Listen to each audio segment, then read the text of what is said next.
Thank you so much for clicking on this Texas Rangers Report video. But before we dive right into the video, if you aren't subscribed, consider doing that right now, because here on the Texas Rangers Report, I will keep you up to date on all things Texas Rangers this entire offseason. So make sure to hit that big red button and turn your post notifications to all. Before we get to the winter meetings, where there will be trades, free agency, and the Rule 5 draft, I just wanted to take a look at the state of the Texas Rangers 40-man roster.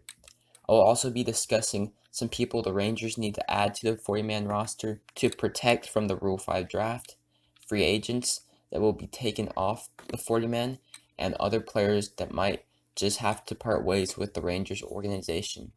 Starting off with the free agents for the Texas Rangers, they have outfielder shin-soo, infielder Andrew Romine, infielder Derek Dietrich, catcher Jeff Mathis, right-handed pitcher Edison Volquez, who is on the 60-day IL, right-handed pitcher Corey Kluber, who is on the 60-day IL and has a team option, so it's up to the team to decide if they want to bring him back, which I'll discuss later on in this video, and right-handed pitcher Jesse Chavez. All of these players will be taken off the Rangers 40-man roster because they are free agents, unless the Rangers want to sign any of them back. This would hypothetically drop the Rangers 40-man roster to 36 players. It was not 33 because the Rangers do have people already on their 40-man that are on the 60-day IL. Brock Burke comes to mind, and I know there's some other ones, but he's the first one that comes to mind. And when players are on the 60-day IL, they do not count against the team's 40-man roster. For the players that I think are safe on the 40-man, I'll put that in the description down below so you can check that out. Although for the players that have trade rumors surrounding them, like Lynn, Joey Gallo, Odor, and Rafael Montero, I'm just acting like they aren't getting traded this offseason in this 40-man roster breakdown.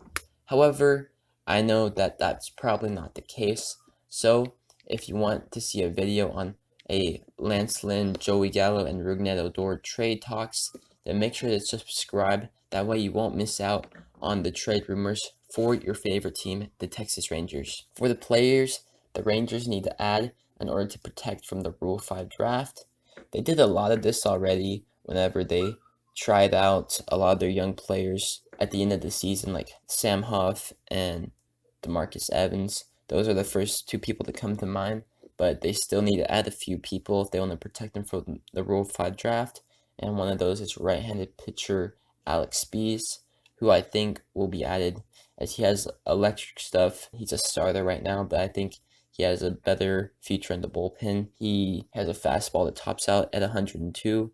He has a little bit of a command control, but I think he should be added to the bullpen. Right-handed pitcher Jason Barr, who I also think will be added, as he was the prize for the Rangers, taking on the salaries of right-handed pitcher Corey Guerin and outfielder Austin Jackson 3 years ago in the trade with the Giants. The Rangers also have to protect right-handed pitcher Yerry Rodriguez, and I think they'll add him to the 40-man because he is one of the Rangers' top prospects, but he also has elite stuff with a good fastball with really good spin rates. And then we get to the players that may not get protected. We have left-handed pitcher Jake Latz, a 5th-round draft choice by the Rangers in 2017. I doubt he will be added, even though he worked out with the Rangers at their alternate training site this year in 2020. We have right-handed pitcher Joe Barlow, another guy that has great velocity but lacks command, and the reason why I think Spees will get added instead of Joe Barlow is that the command difference is extremely different. And then Joe Barlow, he was not added last year, and with the pandemic, there has not been much to prove he deserves a spot. But the main difference between Joe Barlow and Alex Spees, one is the velocity is different.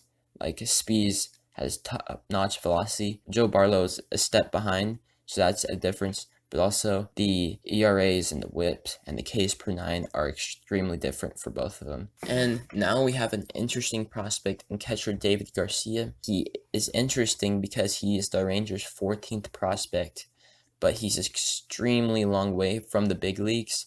And for that reason, I find it hard to see the Rangers adding him to the 40-man. They could either trade him for another prospect that they do not have to protect right now, or they could not add him with the hopes they can get him back just like they did last year with Eli White.